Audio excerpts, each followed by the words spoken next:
हरे कृष्णा। आप सभी का दिन शुभ और मंगलमय हो। आज सुनिए माघ मास महात्म्य में आगे की कथा। उम्मीद है आप हमारे चैनल पर पद्म पुराण की कथाएं भी सुन रहे होंगे, जिसमें आजकल भगवान श्री राम जी की कथाएं सुनाई जा रही हैं। अगर आपने इन कथाओं को नहीं सुना है तो आपसे अनुरोध है कि अपना प्यार आप इन कथाओं को भी जरूर दीजिएगा। श्री सूत जी महाराज यहाँ पर श्री वशिष्ठ जी से वार्तालाप कर रहे हैं। श्री सूत जी कहने लगे कि पूर्व काल में त्रिशंकु नाम से प्रसिद्ध एक सूर्यवंशी राजा थे। वे महर्षि वशिष्ठ के शिष्य थे और सदा यज्ञ याग आदि किया करते थे।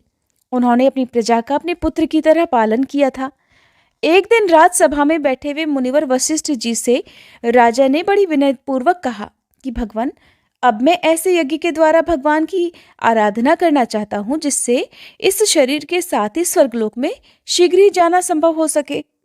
वशिष्ठ जी कहने लगे, राजन, ऐसा कोई यज्ञ नहीं है जिसके द्वारा इसी शरीर से मनुष्य स्वर्ग में जा सके।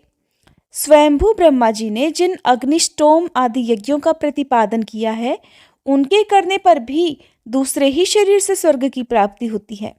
त्रिशंकु बोले, प्रभो, यदि इसी शरीर से स्वर्ग की प्राप्ति कराने वाला यज्ञ आप मुझसे नहीं करा सकते तो मैं किसी दूसरे ब्राह्मण को आचार्य बनाकर उस यज्ञ का अनुष्ठान करूंगा और इसी शरीर के साथ स्वर्ग को जाऊंगा।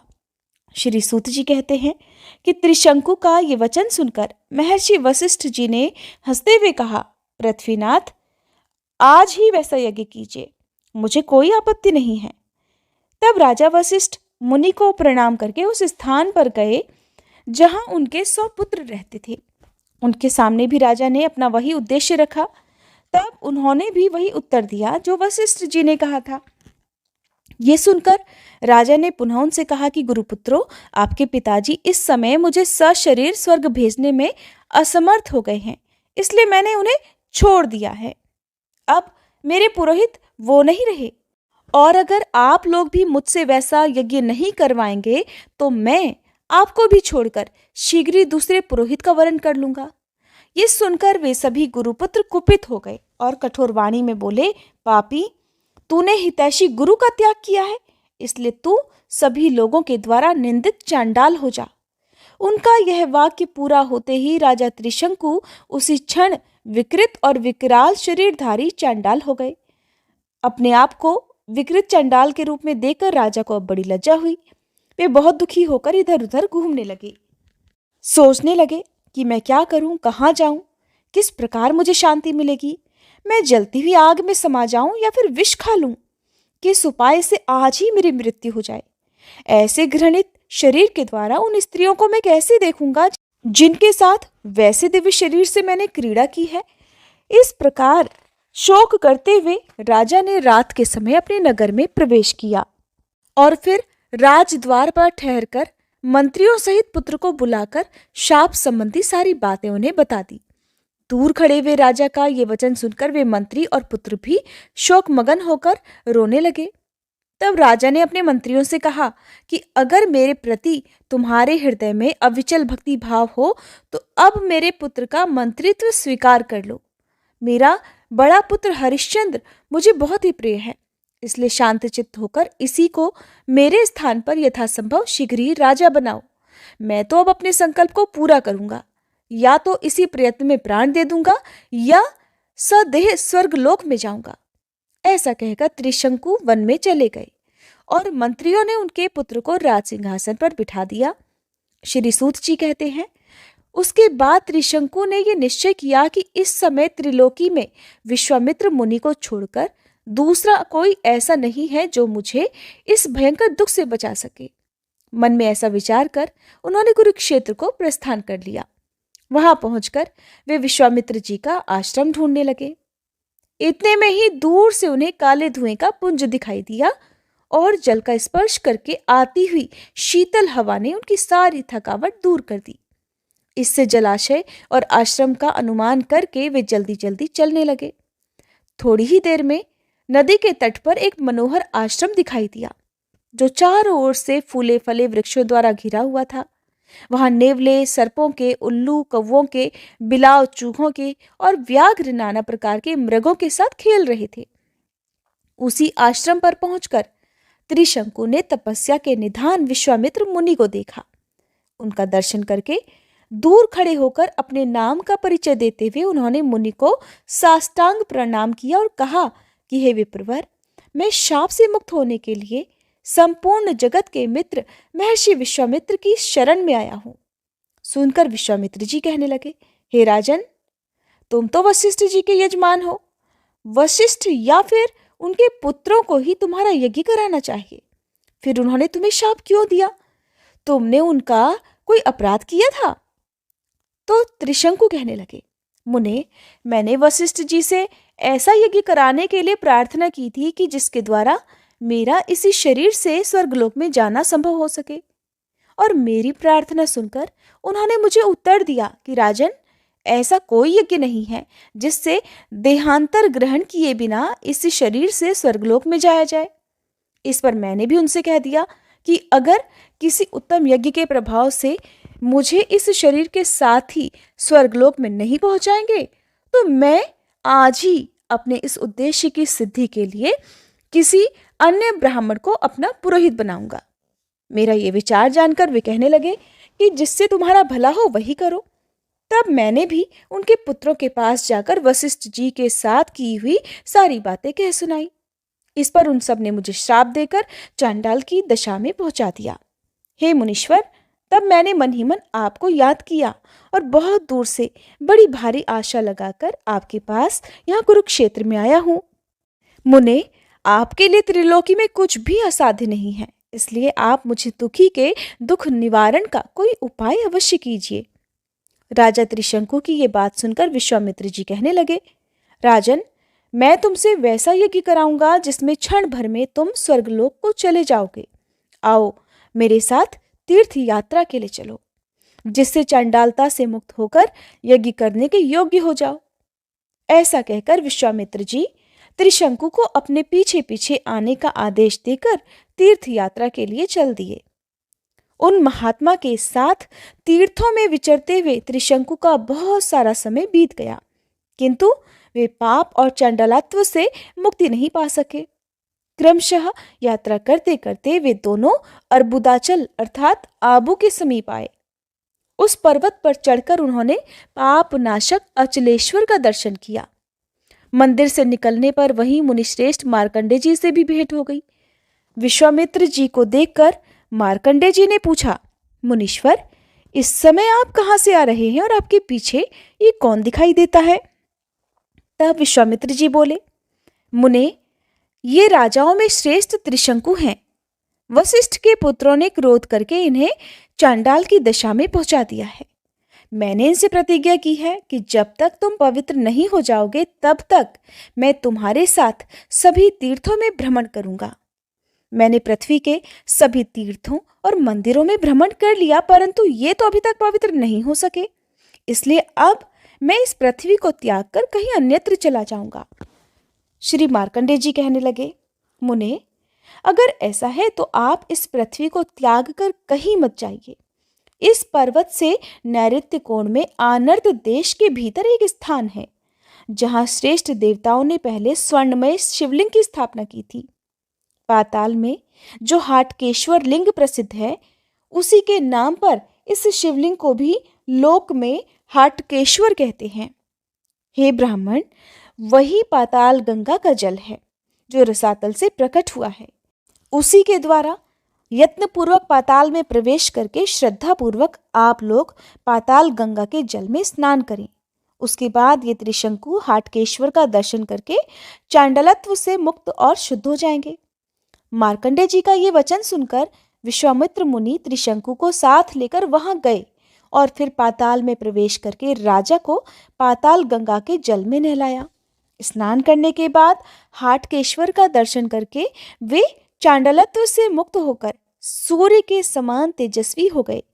निष्पाप होकर त्रिशंकु ने मुनिवर विश्वामित्र को प्रणाम किया। मुनि कहने लगे, हे राजन, सौभाग्य की बात है जो तुम इस समय चांडालत्व से मुक्ति पा गए। मित्र, तुम्हारे लिए मैं स्वयं ब्रह्मा जी के पास जाकर प्रार्थना करूंगा कि वे तुम्हारे यज्ञ में यज्ञ भाग ग्रहण करें। इसलिए जब तक मैं ब्रह्मलोक से आता हूं तब तक तुम यज्ञ के सभी सामान यही मंगाओ। राजा ने बहुत अच्छा कहकर मुनि की आज्ञा स्वीकार कर ली। तब वे ब्रह्मा जी के समीप जाकर उन्हें प्रणाम करके बोले कि हे प्रपितामह, मैं राजा त्रिशंकु के द्वारा इस संकल्प से यज्ञ कराऊंगा कि वे मनुष्य शरीर से ही आपके लोक में जा सकें। इसलिए आप शिव, विष्णु आदि सभी देवताओं के साथ यज्ञ मंडप में पधारे। ब्रह्मा जी ने कहा, हे ब्राह्मण, देहांतर ग्रहण किए बिना केवल यज्ञ कर्म से स्वर्ग की प्राप्ति कभी नहीं हो सकती। हम सब देवताओं के मुख अग्नि हैं।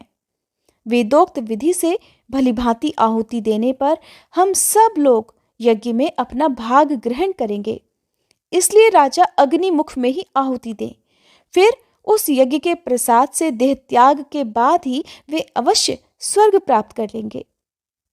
श्री सूत जी कहते हैं, ब्रह्मा जी का वचन सुनकर विश्वामित्र जी बोले, अच्छा, तो आप मेरी तपस्या का बल देखिए।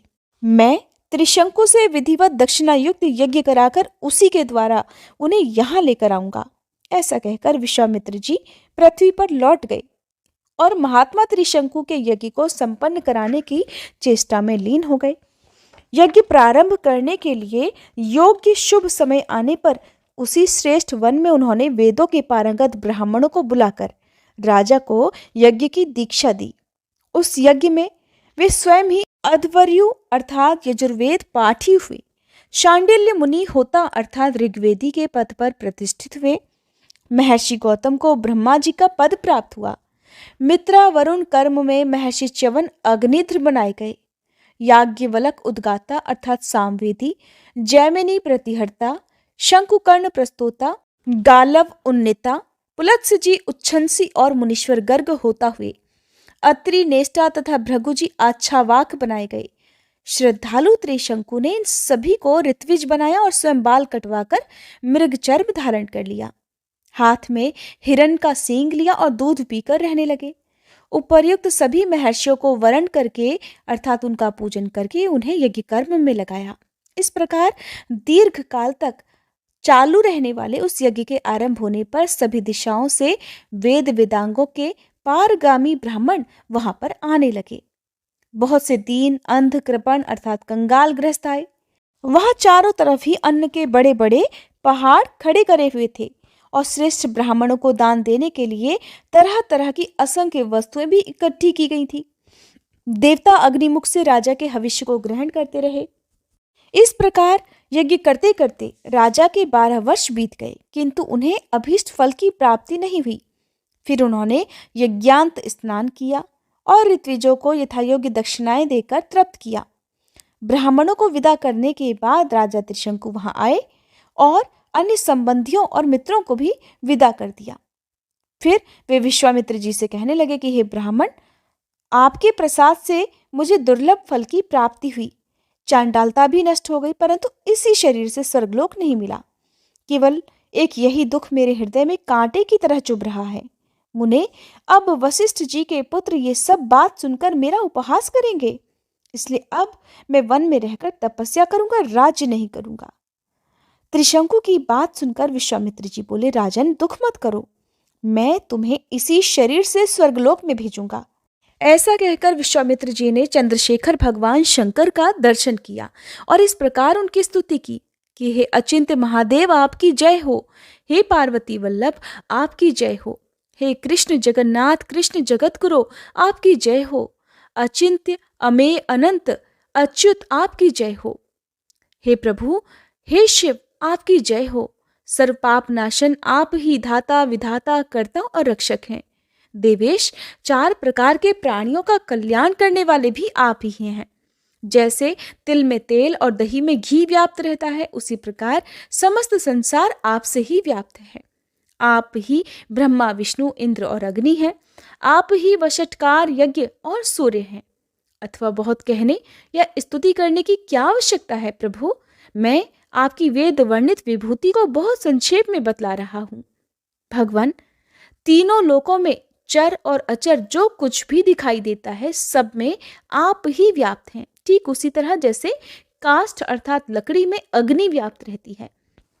श्री भगवान बोले, मुने, मैं तुम पर बहुत प्रसन्न हूं, तुम कोई वर मांगो। तब भगवान शंकर से विश्वामित्र जी कहने लगे कि हे महेश्वर, आपकी कृपा से मुझ में संसार की सृष्टि करने का सामर्थ्य हो जाए। तथास्तु कहकर भगवान शिव अंतर्ध्यान हो गए। अर्थात उन्होंने जिस प्रकार ब्रह्मा जी को सृष्टि करने का आशीर्वाद प्राप्त था, उसी तरह का आशीर्वाद विश्वामित्र जी को भी दे दिया। अब तो विश्वामित्र जी वहीं स्थित होकर ध्यान पूर्वक 4 प्रकार की सृष्टि करने लगे।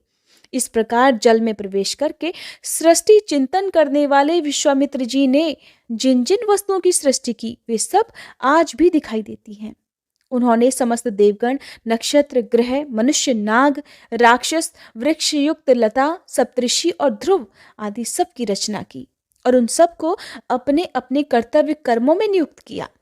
तब आकाश में एक ही साथ 2 सूर्य और 2 चंद्रमा उदित हुए और अन्यान्य ग्रह भी 2 गुने उत्पन्न हो गए थे।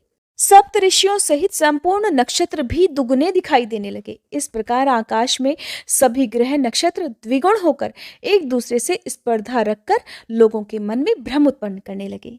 कारण ये कि एक सृष्टि ब्रह्मा जी द्वारा रचित थी और दूसरी विश्वामित्र जी द्वारा।